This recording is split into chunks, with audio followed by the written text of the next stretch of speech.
아침 목사에 오신 여러분들을 환영하고 축복합니다. 또 오늘은 이번 한 주간의 첫날인데요. 첫날 첫 시간을 이렇게 하나님 앞에 드릴 수 있다는 게 복이라고 생각합니다. 그래서 하나님과 함께 이번 한 주에 시작하니까요. 이번 한 주간도 하나님께서 우리 인생을 지켜줄 줄 믿습니다. 오늘은 야곱의 눈물이라는 제목을 가지고 창세기 37장 29절부터 36절까지 말씀을 좀 살펴봤으면 좋겠습니다.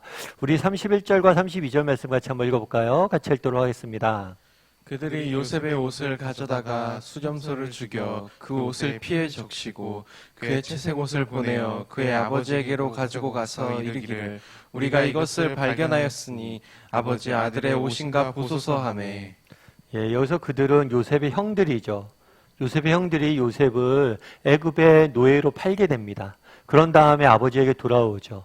아버지가 돌아와서 뭐라고 얘기했냐면 요셉의 옷을 가져다가 뭘 했어요? 순념소를 죽여 그 옷에 피를 적시고 아버지에게 물은 거예요. 뭐라고 물었냐면 이게 요셉의 옷입니까? 저희가 옷을 주셨는데. 결국에 이 옷을 통해서 뭘 원했던 거예요? 마치 요셉이 죽은 것처럼 꾸몄던 거죠. 자기들의 노예로 팔고 마치 요셉이 죽었던 것처럼 꾸미는 모습들을 보게 됩니다. 그런데 오늘 본문의 모습은 굉장히 익숙한 장면이죠. 왜 익숙한 장면일까요? 우리가 과거에 한번 봤죠. 언제 봤어요? 야곱의 모습에서 봤죠. 야곱은 아버지 이삭의 축복을 받길 원했어요. 그래서 아버지 이삭을 속여서 몰래 야곱의 형 에서를 대신해서 축복을 받죠. 그때 어떻게 했습니까? 에서는 털이 많았어요. 야곱은 살결이 고왔어요. 그래서 어떻게 했어요? 염소를 죽여서 염소 털로 자신이 야곱인 것, 에서인 것처럼 야곱이 꾸몄죠. 그날에 야곱이 아버지 이삭을 속였던 것과 똑같이 오늘 본문에서 뭐라고 하는 거예요? 요셉의 형들이 뭐란 거예요? 염소를 죽여서 아버지 야곱을 속이고 있는 거죠. 그래서 어쩌면 오늘 본문의 모습은 야곱의 과거의 모습을 우리는 보는 것 같습니다. 그렇다면 그날에 왜 야곱이 아버지 이삭을 속였을까요? 야곱은 축복을 받고 싶었어요. 아버지에게서 축복을 받고 싶었고 정말 이 땅에서 내가 행복하게 살고 싶었어요. 사실 이게 나쁜 게 아니에요. 축복을 원하고 행복하게 살려고 노력을 하고 무엇인가를 얻으려고 하는 것은 나쁜 것이 아니에요. 그런데 문제는 뭐예요? 방법이죠. 그래서 나중에 하나님께서 야곱에게 묻잖아요. 내 이름이 무엇이냐? 야곱이라고 답하니까 그제서야 축복을 주시잖아요. 하나님이 원하시는 건 야곱 자체로 축복하시길 원하셨어요. 그런데 야곱은 어떻게 했어요? 자신은 정말 축복받을 자격이 없다라고 느꼈는지 에서라는 이름을 빌려서 아버지를 속여서 축복을 받았죠. 오늘 요셉의 형들도 마찬가지겠죠. 요셉의 형들은 왜 그날에 요셉을 팔고 이렇게 속였을까요? 어쩌면 그들 마음속에서도 그런 마음이 있겠죠. 아버지의 사랑을 더 받고 싶었거나 아니면 집안에 내가 더 좋은 지위야 무엇인가 안정된 역할들을 인정들을 받고 싶었을지 모르죠.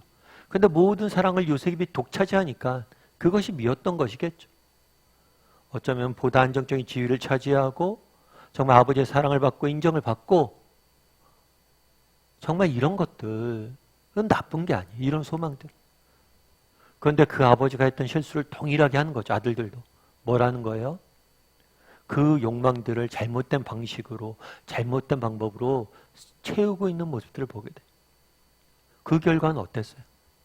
정말 야곱이 잘못된 방식으로 아버지를 속여서 축복을 받은 결과 어떻게 했죠? 20년이 넘는 시간 동안에 온 가족이 흩어져서 뿔뿔이 흩어져서 정말 슬픔 가운데 많은 사람들이 온 가족이 함께 있을 수밖에 없었죠. 그날의 요셉의 형들도 마찬가지죠. 그날에 그들이 요셉을 판 결과 어떻게 했어요? 그 아버지가 슬픔에 빠지고 우리가 이후에 살펴보겠지만 온 가족이 슬픔 가운데 있게 되는 모습들을 보게 됩니다. 그날의 야곱이 슬픔의 원인을 제공하는 제공자였다면 오늘은 그 슬픔을 당하는 모습들을 보게 되는 거예요. 그럼 우리는 어떨까요? 우리에게는 이런 야곱과 요셉의 형들과 같은 모습들은 없을까요? 사실은 이 땅에서 행복하게 살길 원하는 것, 이 땅에서 인정을 받고 이 땅에서 많은 것들을 누리고 살길 원하는 것, 축복된 삶을 살길 원하는 것은 나쁜 게 아니에요. 하나님도 우리를 향한 마음이 정말 우리가 정말 잘 되길 바라고 행복하고 그렇게 즐겁게 살길 바라는 게 하나님의 마음이. 그런데 우리도 야곱이나 정말 요셉처럼 그러한 욕망들을, 그러한 욕구들을 잘못된 방식으로 정말 때로는 누군가를 속이거나 때로는 부당한 이익을 취하면서 추구하고 있지 않냐는 거예요. 정말 우리가 인생에 누리고 싶은 그 기쁨들을 잘못된 방식으로 우리가 추구하고 있지는 않냐는 거죠. 물론 우리 중에 야곱이나 요셉의 형들처럼 이런 잘못된 형제들을 팔고 속이고 이런 방법을 취하고 있지는 않아요. 그럼에도 불구하고 우리가 한번 물어봐야 돼요. 나는 어떤가? 정말 정직히, 정말 하나님께서 정말 정직히 성실히 정말 하나님께서 주신 꿈들과 내가 바라는 꿈들, 소망들을 이루기 위해서 성실히 노력하는 사람인가? 한번 우리가 돌아볼 필요가 있겠죠. 여러분, 허드슨 테일러라고 아세요? 허드슨 테일러라고 하는 선교사님이 계세요. 이분은 중국 선교의 아버지라고 불리는 분이에요. 사실 지금도 그렇지만 과거에도 중국은 선교하기 쉬운 나라는 아니었어요. 근데 그곳에 가서 복음을 전하고 정말 온갖 고생을 하면서도 정말 그 땅에 복음을 심기 위해서 노력을 했죠. 그래서 중국 선교회를 개척하고 중국 선교회의 터를 다진 아버지라고 불린 분이에요. 사실 이게 쉬운 일은 아니죠. 그럼 어떻게 이렇게 할 수 있을까요?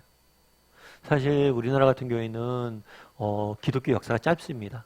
기독교 역사가 짧음에도 불구하고 우리나라 같은 경우에는 선교사를 제일 많이 두 번째로 많이 파송하는 그런 나라예요. 엄청난 놀라운 결과죠. 이렇게 짧은 역사 속에서 이렇게 긴 정말 영향력 있는 선교를 할 수 있는 건 쉽지 않은 일이에요. 근데 요즘 어떤 얘기를 많이 하면 우리나라가 조금만 지나면 이제 선교사를 파송할 수 없게 될 것이다. 1차적으로 선교사를 파송하기는 어려울 것이다. 그런 이야기를 많이 해요. 왜 그럴까요? 우리나라의 경제적 수준이 너무 높아졌다는 거예요. 경제적 수준이 높아지다 보니까 우리가 선교사로 많이 파송되는 제3세계 이곳과는 경제적 수준이 너무 삶의 형편이 삶의 수준이 너무 차이 나서 우리가 적응할 수 없다는 거예요. 그렇겠죠. 요즘 아이들 보면 뭐 예를 들어서 우리 때 어렸을 때 재래식 화장실도 쓰고 그랬잖아요. 근데 요즘 아이들은 재래식 화장실을 써본 적이 없죠.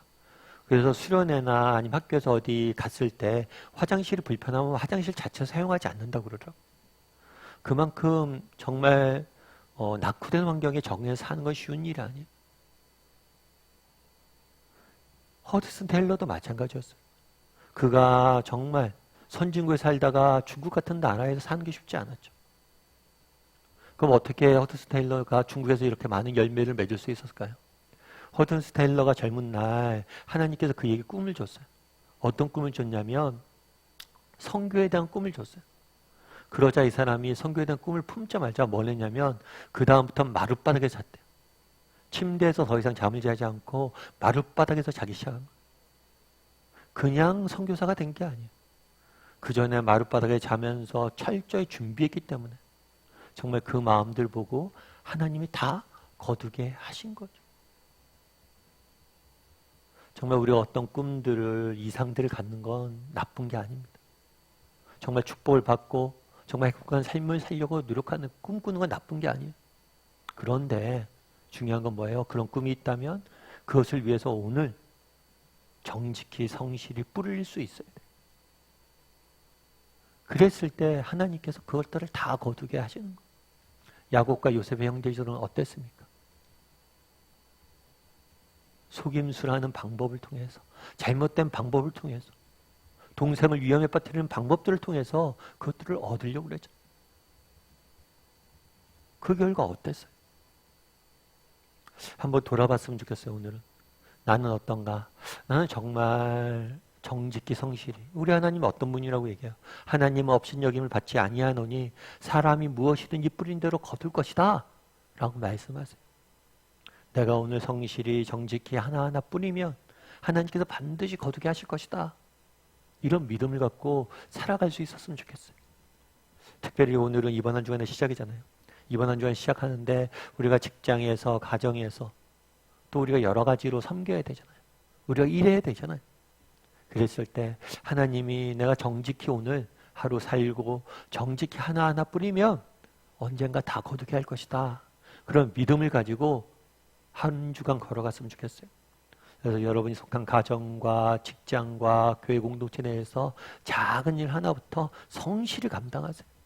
그럼 우리 하나님 보시고 정말 100배, 1000배 다 열매 맺게 하실 거예요.